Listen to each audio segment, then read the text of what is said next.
Have you ever loved someone but realized that you're not able to give them what they need in order to feel loved?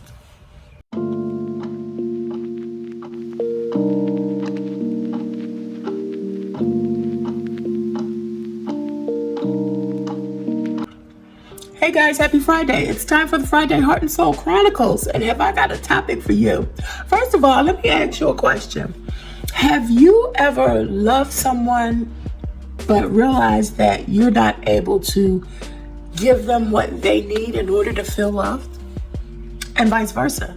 Has someone ever loved you but not trying to be ungrateful or anything, but seemingly the love that they had for you was not enough, or it was not being manifested in a way that you needed it to be? So we're going to talk about the 5 love languages, okay? It was a book that was going around, and the author was a marriage counselor, Dr. Gary Chapman. And so, everybody talks about the 5 love languages. I'm all in. I've done a study of it before. We've talked about it in church. I just did, which I'm going to share with you, a quiz. It's not on Psychology Today, y'all. It's on the 5 love languages, Dr. Chapman's website. It was interesting, and I'm sharing some of it with you. I already knew what my top love language was. My top love language, well, we'll get into that. The 5 love languages, okay? Let's take a look at what they are, and you'll probably be able to identify immediately what your love language, what your primary love language is. So let's first go through them, okay? The 5 love languages are, and they're not necessarily in any type of order. As a matter of fact, I'm looking at my results because I already knew what mine was, but when I took a quiz again, it popped up again. But let's go over what they are, okay?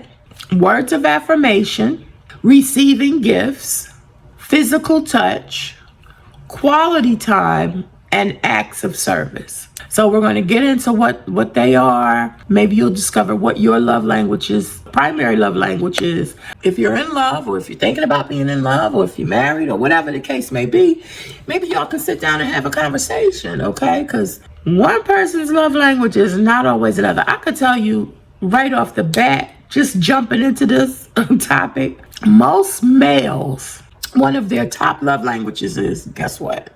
Top love language is physical touch, okay? Most males, it's going to be in there. Physical touch, physical touch, physical touch, okay? Probably after physical touch, and it's either going to be words of affirmation or quality time for men. It's just simple. Physical touch, yeah, they want to touch you publicly, privately, whatever. And either words of affirmation or quality time. They want to spend time with you, or they want you to show words of affirmation that you appreciate them, that you love them, that you care for them, that you are proud of them. Men are easy, y'all. Men are easy. And that's usually, their, like I said, their love language. But women, woo-hoo-hoo, we are far more complicated, okay? So let's just dive in. Words of affirmation. So if that's your love language, that means simply that you like to hear people say things like, I love you. You like to receive compliments. Let's see, what else did they say? Verbalizing love is very important, okay? And often giving the reason why, okay? When you just say, I love you, I love you because, whatever your reason is. So words of affirmation, that's one. Receiving gifts. If your love language is you prefer to receive gifts, you like receiving gifts, if you're in a relationship with somebody, then they need to know that, because they don't want to miss holidays, anniversaries, birthdays. They don't want to miss, the second anniversary of the second month that y'all have been together. You know what I mean? Those types of things. Little gestures, cards, notes, anything that, doesn't have to always be something big, but anything that shows that you thought about them. Picking up flowers on the way home, picking up a gift in the Dollar Tree, whatever. People who enjoy receiving gifts. I enjoy receiving gifts, but that's not one of my top ones, but we'll talk about that later. Physical touch, okay? I had said previously, I'm not big on PDA, public displays of affection, but some people are. Some people are big on that. And so they like to hug you in public, touch you in public, kiss you in public, physical touch, sitting next to you at home, touching you, rubbing you, touching you, privately, publicly, all of that. That's that's a love language for people. So if you connect with somebody who, like myself, doesn't like PDAs and that's part of their love language, then it's going to have to be a conversation and a compromise, okay? A conversation and a compromise. And so you need to, you need to focus on that.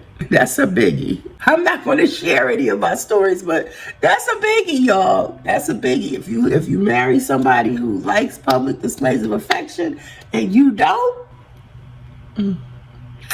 you gotta figure it out, okay? Next, acts of service. The things you do to ease the responsibilities and burdens of others.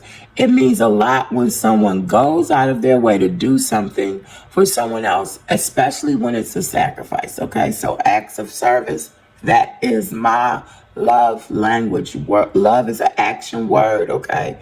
And for me, if you love me, then you want to share in what I'm doing, okay? Whether I'm cleaning out the pantry or whatever I'm doing. Now, you may not have asked or wanted to be bothered with that particular chore, but an act of service for me is when you join in to help.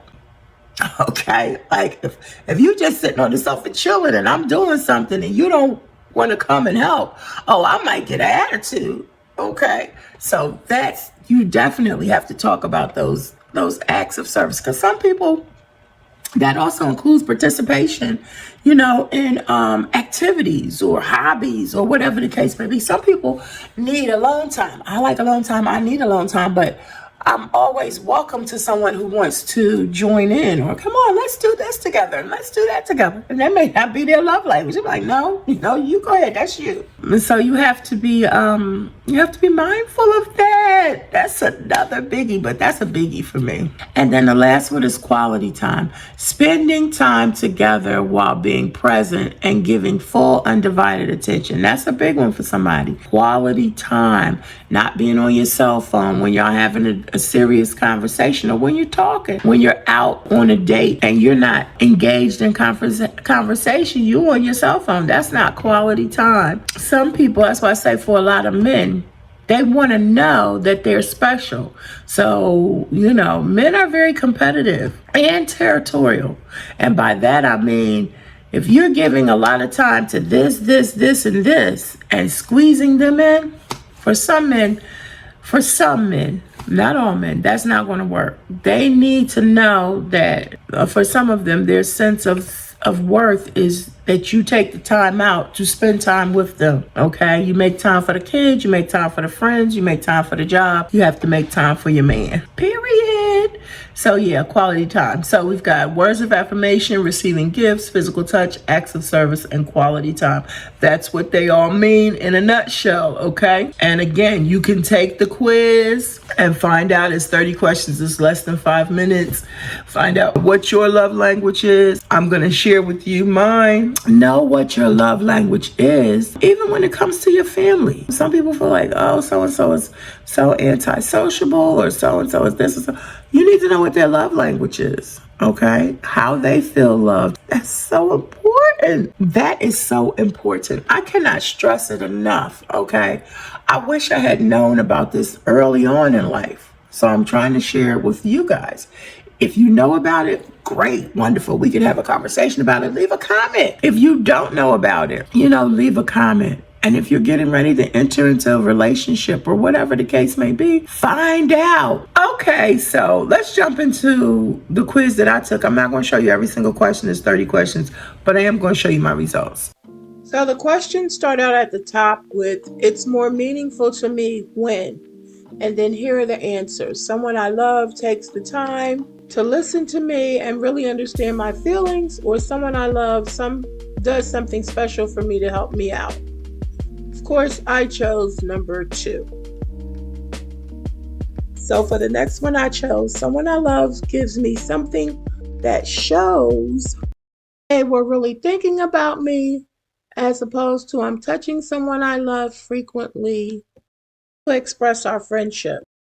Okay, for this one, what's more meaningful? Gift giving is an important part of the relationship with someone I love, or I hear supportive words from someone I love. Comment down below, what do you think I answered to this question? Okay? And I will reply to your comment and let you know whether or not you were correct. All right, guys, this is the last one, and then we'll see my results. Someone I love surprises me with a gift, or I choose to sit close to someone I love.